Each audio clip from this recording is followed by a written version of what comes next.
사드가 배치가 됐는데 미국 태평양 사령관이 곧 운용하겠다. 이런 방침을 밝혔어요. 네, 바로 해리 해리스 이 사령관인데요. 이렇게 얘기를 했습니다. 미국에서 한반도에 배치된 사드가 곧 가동에 들어간다. 북한의 점증하는 위협에 대해서 한국을 더 잘 방어할 수 있을 것이다. 라고 하면서요. 네, 해리 해리스 미 태평양 사령관 계속 이렇게 얘기합니다. 북한이 미국을 공격하지 않을 것이라는 생각에는 동의하지 않는다. 하와이에 미사일 방어 능력을 추가로 전개하는 방안을 검토해야 한다.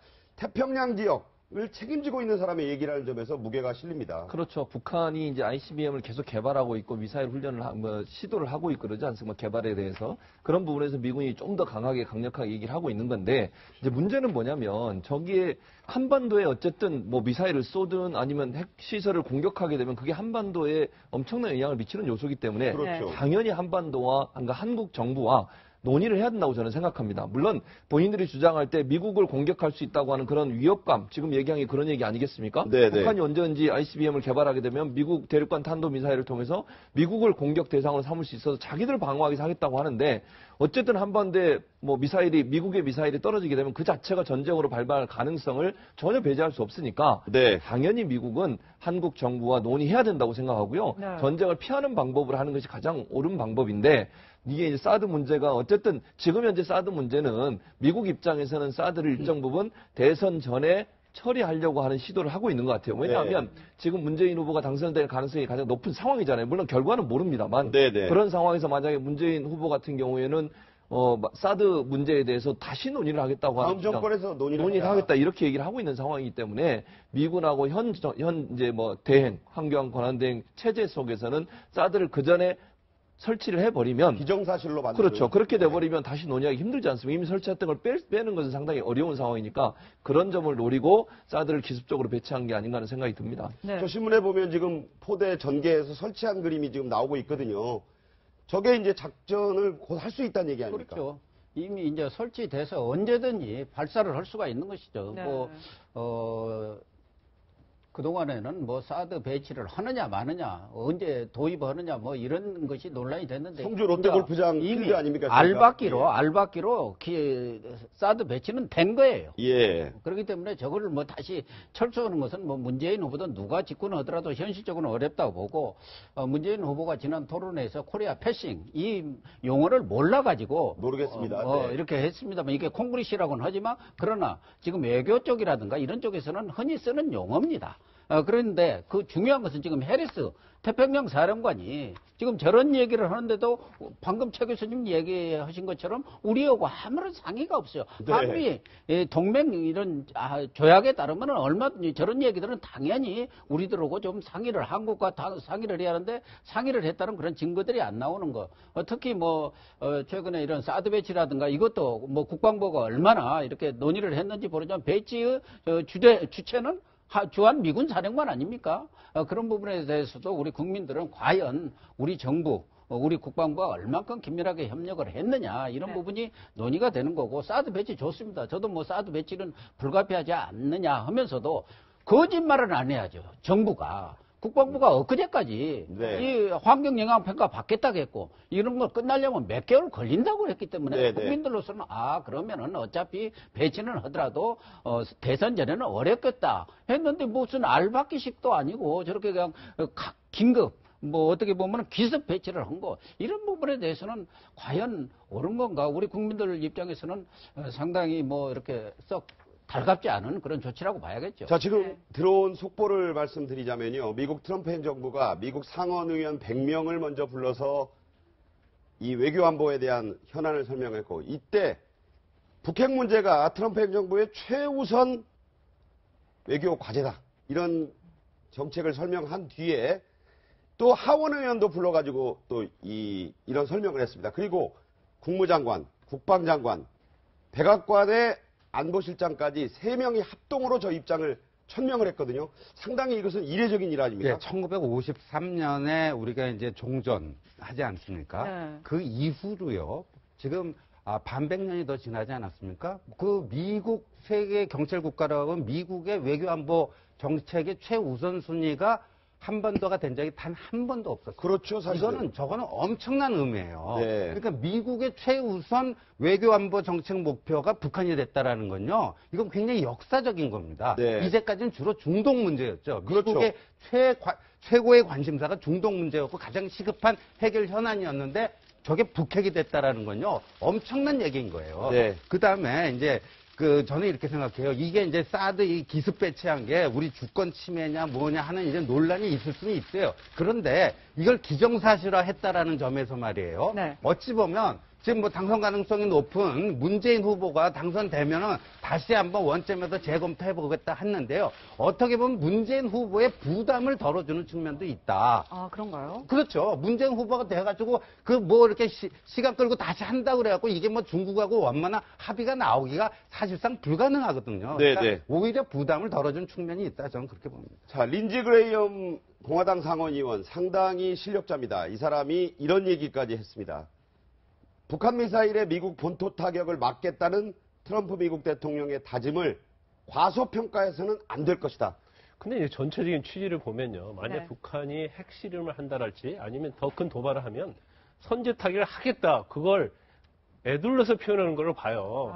그런데 이제 가장 문제점은 그거 아니에요. 지금 우리나라 대통령 선거 중에 있고 정치인 지금 공백기에 있단 말이에요. 그런데 만약에 5월 9일 날 대선이 실시해서 대통령이 당선이 된다 하더라도 사실은 외교 안보랄지 그 라인을 구성하는 데는 적어도 몇 개월의 시간이 걸릴 수 있어요. 네네. 그런데 지금 한반도 어떤 핵 위기랄지 미국의 선제 타격이 굉장히 급속도로 진행이 되고 있거든요. 그래서 이제 그 부분이 굉장히 우려가 된다 이렇게 보고 있고요. 네네. 이제 사드 배치와 관련해서도 지금 오히려 미국은 지금 우리의 어떤 대통령이 없는 공백기를 이용해서 미래 좀 못을 박자 이제 그런 취지인 것 같아요. 네. 그런데 이제 절차에 관한 있어서는 뭐 많은 문제점을 얘기하고 있지 않습니까? 그런데 사실 환경 영향 평가랄지 이제 그런 문제에 있어서도 대부분의 영향 평가를 받고 설치하는 게 지금 법 규정에 맞는 거잖아요. 네, 그렇지만 미리 그걸 무시한 채 미리 설치해 놓고 나중에 영향을 받겠다는 것은 어떻게 보면 법 절차가 완전히 위배된 건 맞습니다. 그렇지만 어떤 우리의 정치 공백기를 좀 이용하는 것이 아닌가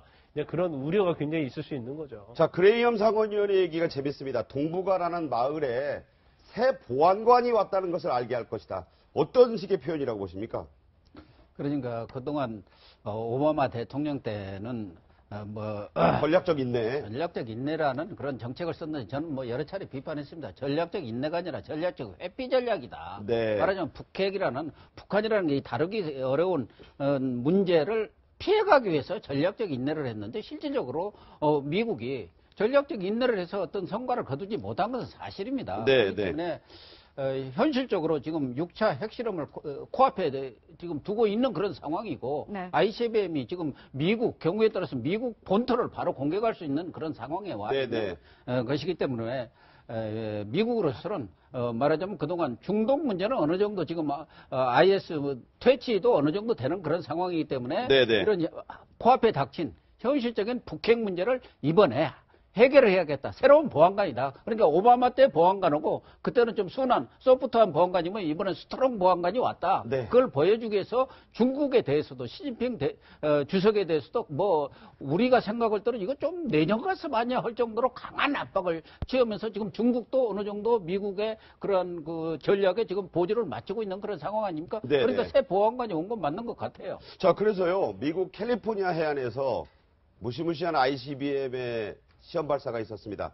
북한이 대륙간 탄도미사일의 최종 단계에 왔다는데 진짜 미국이 이번에 실험한 ICBM 어떤 건지 한번 설명을 드리면요. 이름이 미니트맨 3입니다.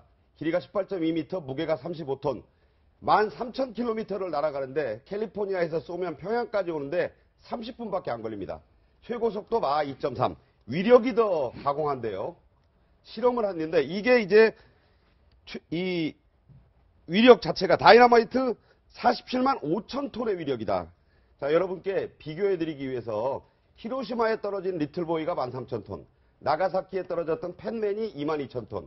자, 엄청난 거죠? 그렇죠. 위력 자체가 엄청나고요. 이게 지금 이번만 한 게 아니라 지난번에도 지난해 2월하고 9월에도 실험을 했어요. 그때도 사실은 북한이 장거리 미사일을 쏜 날이거든요. 네. 그날을 기념으로 해서, 기념이라는 표현은 좀 그렇군요. 그날을 기점으로 해서 미국도 발사를 했단 말이죠. 실험 발사를. 네. 그 말은 결국 언제든지 미국은 마음만 먹으면 30분 안에 북한의 핵시설을 타격할 수 있다고 하는 걸 보여주려고 하는 것 같아요. ICBM 이 미니트맨 미니트맨 3라는 예. 것이 엄청난 화력을 갖고 있잖아요. 여기에 핵탄두도 장착할 수 있는 실제 것이에요. 지금 실험 장면을 보여드리고 있습니다. 예, 저게 핵탄두 2개까지 장착할 수 있는 것이거든요. 그만큼의 큰 위력을 갖고 있기 때문에 저걸 쏠 수 있다는 걸 지속적으로 북한에게 경고를 하는 건데, 네. 아까도 말씀드렸지만 저게 만약 한 번 더 떨어지면 어떻게 되겠습니까? 그 부분은 미국이 좀 더 깊이 고민해야 할 부분이다. 그래서 이런 부분들에 대해서 한국과의 긴밀한 협조가 필요하다다는 생각이 듭니다.